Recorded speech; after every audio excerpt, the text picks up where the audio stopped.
Paris est l'homme de base. L'autre, vous serez tous unis. Portez armes.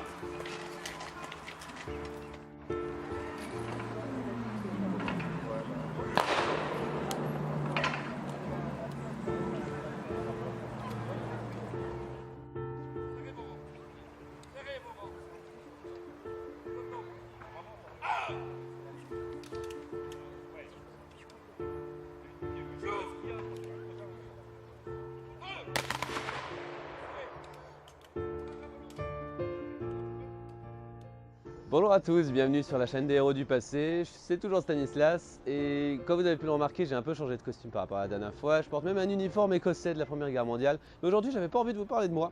On est à Poissy en uniforme avec l'association Avec les copains et on a retrouvé d'autres copains et d'autres associations pour pouvoir vous montrer d'autres uniformes et en particulier quelques uniformes de 1870 et 1871. Et on va justement voir ça avec quelques passionnés, on va parler de garde mobile, on va parler de Paris, vous allez voir, ça va être intéressant. Donc, je me retrouve avec un reconstitueur qui nous présente cette fois-ci la guerre de 1870 et en particulier une unité qui aura un rôle prépondérant pour le siège de Paris.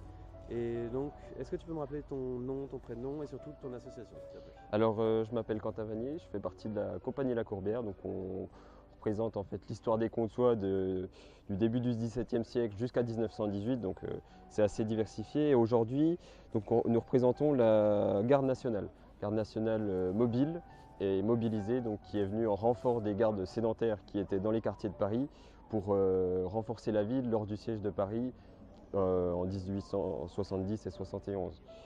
Donc là, je porte l'uniforme typique d'un garde mobile. Donc il faut savoir qu'il y a une base réglementaire, mais qu'elle n'est pas réellement appliquée. On retrouve surtout le pantalon avec le pantalon souvent bleu. Donc c'est des nuances qui vont du gris jusqu'au bleu foncé avec la bande rouge de 4 cm. Le képi, c'est les couleurs inversées par rapport au régiment de ligne. Donc au lieu d'avoir le rouge au-dessus, on a le bandeau rouge autour. Donc ça, c'est ce qui est typique de la garde mobile. Ensuite, ils sont équipés avec ce qu'on trouve.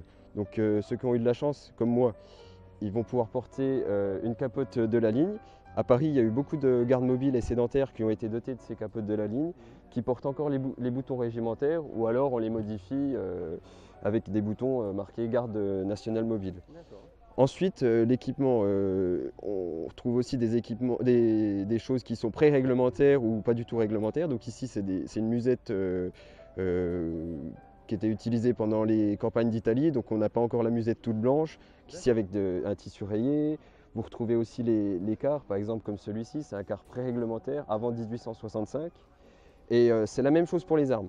On va leur donner les dotés d'armes qui sont très différentes, ce qui va poser beaucoup de problèmes quant aux munitions, pour pouvoir fabriquer les munitions, pour les armes à poudre noire et approvisionner les sections, puisque parfois on va avoir des fusils très différents, comme les fusils chasse-peau à chargement par la culasse, des fusils à tabatière, qui se chargent aussi à la culasse mais différemment, ce n'est pas les mêmes cartouches encore.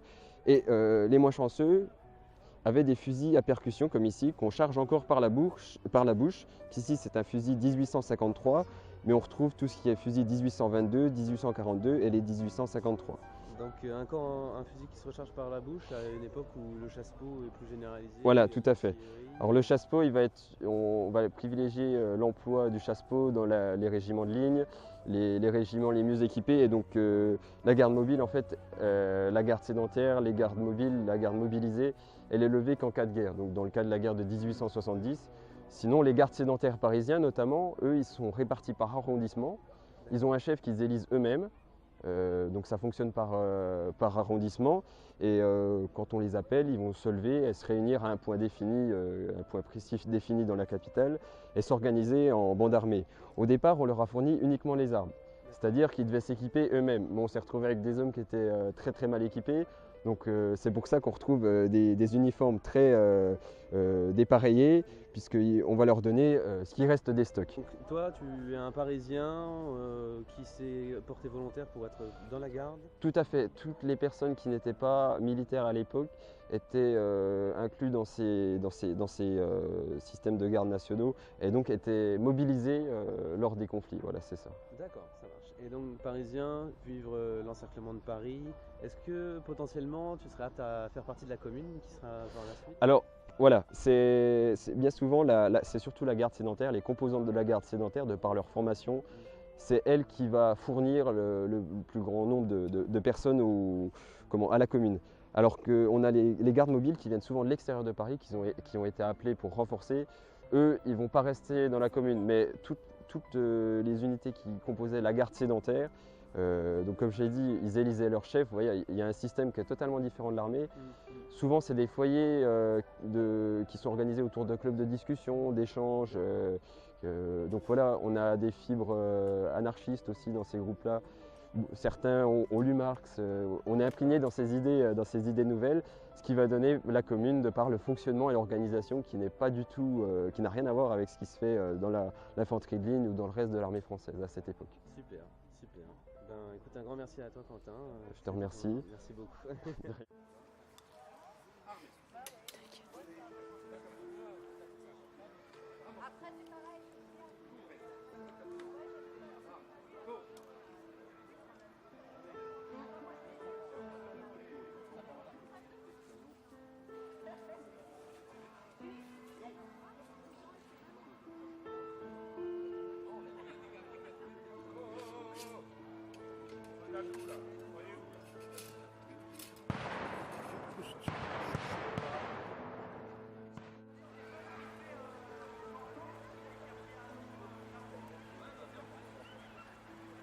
Artilleurs, pièce, feu. Artilleurs, cessez le feu, nettoyez la pièce.